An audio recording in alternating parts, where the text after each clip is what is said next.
haamaha awrkaasi sido isleeg buu kula hinqaday dadkuna hayin kama dhacaan haamaha awrku sida xaggaana labaa laga saaraa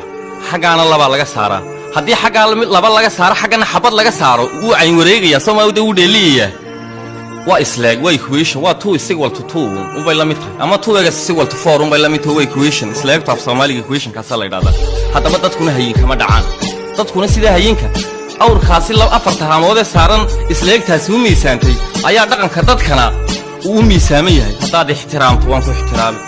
haddaad caydo waan ku nicibee haddaad tixgelin weydoodii muunayn weydo anna ku tixgelin maayo dadkuna waa equationkaa wey anigu waxaan kuu ahay waxaad ii tahay waxaanan kuu taaganaya halkaad ii taagan tahay waxaanan kuu noqonayaa waxaad iga dhigato buug kasta oo adduunka guudkiisa yaalla qoraaga qoray marka uu daabacayo rugagga ugu horreeya waxa uu ku qoraa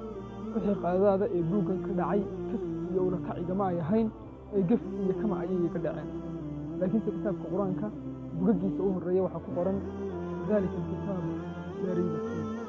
kitaabkan qur-aanka ah wax tuhum iyo shaki ahi kuma jiraan waa mid kamid xusuunka ugu waaweyn ee kitaabka qur-aanka waxa yar way kaa bataan haddaad ku qanacdo waxa badanna way kugu yaraadaan haddaad hanqal taagto qofka kaa fog wuu kuu soo dhowaadaa haddaad jeclaato qofka kuu dhowna wuu kaa fogaadaa haddaad nacdo